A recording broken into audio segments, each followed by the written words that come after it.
पिछले जन्म के संस्कार धीरे धीरे इस जन्म में आदतें बन जाते हैं और इस जन्म की आदतें अगले जन्म के संस्कार बन जाएंगी। फिर प्रश्न उठता है, इस चक्र का अंत कहाँ है? अंत वहां है जहां तुम यह सत्य जान लो कि तुम न संस्कार हो न ही आदत। अंत वही है जहां तुम जाग जाओ कि तुम अलग हो, तुम साक्षी हो, तुम गवाह हो। अंत है होश में, सजगता में। सोचो, कल तुम क्रोध में थे, परसों भी क्रोध किया, धीरे धीरे वह अभ्यास बन गया।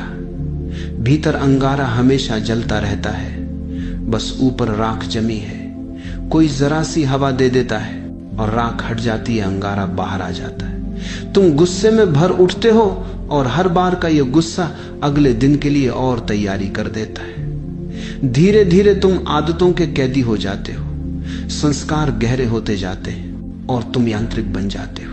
तब कोई तुम्हारा बटन दबा दे तो तुम गुस्से में जल उठते हो, कोई दबा दे तो तुम मुस्कुराने लगते हो, कोई तुम्हारी प्रशंसा कर दे तो तुम फूले नहीं समाते, और कोई गाली दे दे तो तुम टूट जाते हो। तुम्हारे सारे बटन दुनिया जानने लगती है। अब सोचो, तुम मनुष्य हो या मशीन?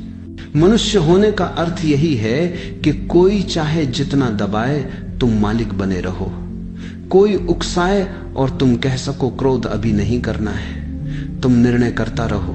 यही अंतर है क्रिया और प्रतिक्रिया का। प्रतिक्रिया में मालिक दूसरा होता है, क्रिया में मालिक तुम हो। और बड़ा अद्भुत रहस्य है, प्रतिक्रिया बांध लेती है, क्रिया मुक्त कर देती है।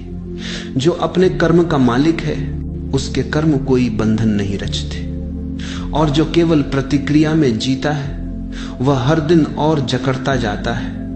अंततः तुम पाओगे कि तुम्हारे भीतर जीवन का पक्षी उड़ गया है और केवल आदतों का ढेर बचा है। इसीलिए मैं कहता हूं, जागो, देर मत करो, आदतों से मुक्त होना शुरू करो।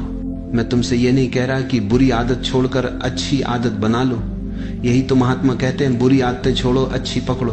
पर मैं कहता हूं, आदत ही छोड़ो। लोहे का पिंजरा हो या सोने का पिंजरा तो पिंजरा है। किसी को सिगरेट की आदत है, सब कहते हैं बुरी है। किसी को माला फेरने की आदत है, सब कहते हैं अच्छी है। पर ध्यान से देखो, दोनों गुलाम हैं। एक सिगरेट न पाए तो बेचैन, दूसरा माला न पाए तो बेचैन।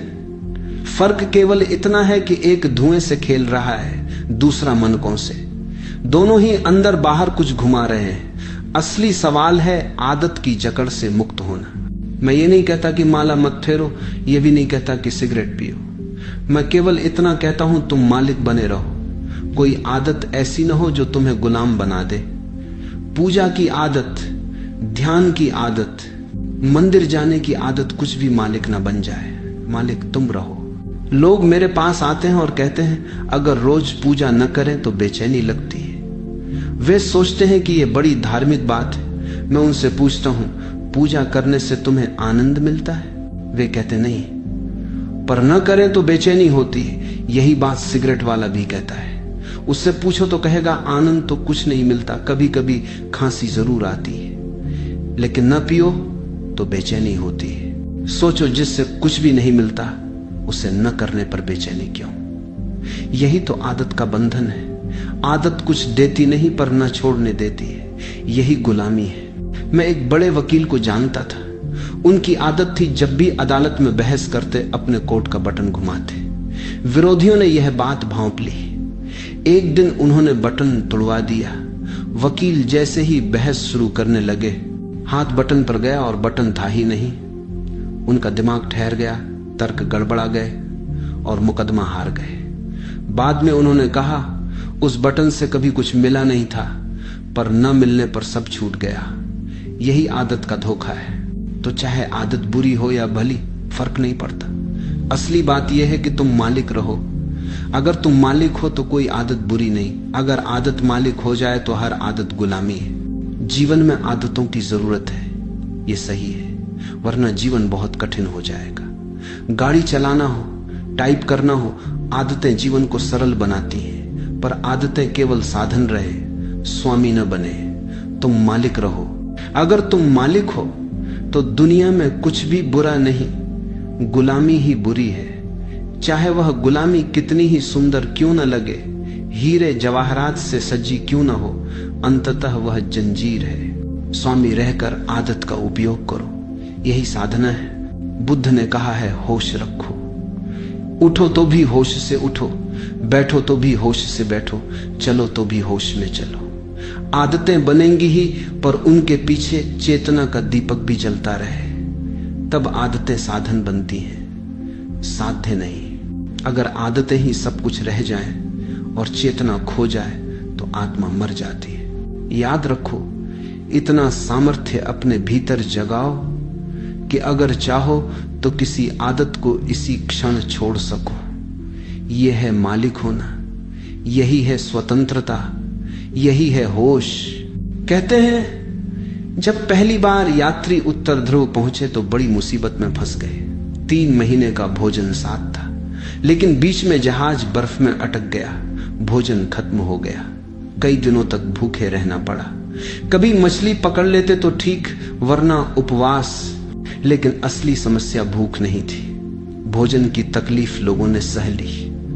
सबसे बड़ी कठिनाई तो सामने आई, सिगरेट की वजह से सिगरेट खत्म हो गई। यात्री इतने दीवाने थे कि जहाज की रस्सियां काट काट कर पीने लगे।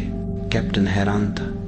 उसने कहा अगर यह सिलसिला चलता रहा तो रस्सियां ही खत्म हो जाएंगी। जहाज कैसे चलेगा, पाल कैसे टिकेंगे, हम कभी लौट नहीं पाएंगे। लेकिन यात्रियों को सिगरेट का जुनून था, कोई रोक भी नहीं पाता था। चोरी छिपे रात में रस्सियां काट लेते, पी डालते। किसी तरह जहाज लौटा।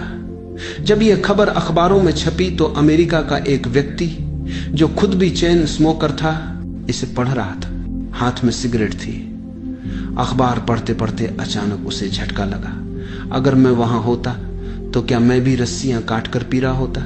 यह प्रश्न बिजली की तरह भीतर उतर गया। उसी क्षण उसने हाथ से सिगरेट रख दी और कहा अब इसे तभी उठाऊंगा जिस दिन मैं इतना मजबूर हो जाऊं कि रस्सी भी पी सकता हूं। फिर क्या हुआ? 20 साल बीत गए। सिगरेट उसकी मेज पर रखी रही। लोग पूछते ये जली हुई सिगरेट क्यों रखी है? वह हंसता और कहता इसे उठाना है किसी दिन, जब आदत इतनी बड़ी हो जाए और मैं इतना छोटा हो जाऊं कि मजबूरी में इसे पकड़ लूं। लेकिन वह दिन कभी आया ही नहीं। 20 साल निकल गए, न सिगरेट उठी न याद आई। उसने अपनी आत्मकथा में लिखा, मैं समझ नहीं पाता ये कैसे हुआ। पहले भी कई बार छोड़ने की कोशिश की थी, छोड़ता था पर 2 दिन बाद फिर शुरू कर देता था। इस बार तो छोड़ा ही नहीं था, बस प्रतीक्षा कर रहा था। लेकिन 20 साल से आदत लौटी ही नहीं। उसे समझ ना आया, लेकिन कारण था होश। उसने सिगरेट को बलपूर्वक नहीं छोड़ा, उसने केवल सजगता रखी, बस इतना कि अगर आदत मुझे पकड़ लेगी तभी उठाऊंगा। और उसी होश के कारण आदत ने पकड़ ही नहीं बनाई। जहां होश होता है वहां तलब आती ही नहीं। अगर कोई उसे होश का रहस्य समझाने वाला मिलता तो जान जाता कि यह ध्यान की शक्ति है। अनजाने ही उसने ध्यान साध लिया। मैं तुमसे यही कहता हूं, किसी भी आदत को जबरदस्ती मत छोड़ो, होश में रहो। मैं नहीं कहता सिगरेट छोड़ो, मैं तो कहता हूं होश पूर्वक सिगरेट पियो। इतना कि जब तक पीते रहो पूरी तरह जागे रहो, एक पल भी बेहोशी न हो। पियो लेकिन ध्यान रखो। और मेरा अनुभव है, अगर तुम सिगरेट पीते हुए सचेत रह सको तो पियो ही क्यों? ऐसी मूर्खता हो ही नहीं सकती। आदतें केवल बेहोशी में पनपती हैं। होश आ जाए तो व्यर्थ आदतें अपने आप गिर जाती बिना प्रयास। और जो सार्थक है वही बचता है। इसलिए मैं कहता हूं, मैं तुम्हें छोड़ने को नहीं कहता, मैं केवल जागने को कहता हूं। होश ही है अंतिम रसायन, अल्केमी। वही साधना का सार है। बाकी सब बातें केवल विस्तार है।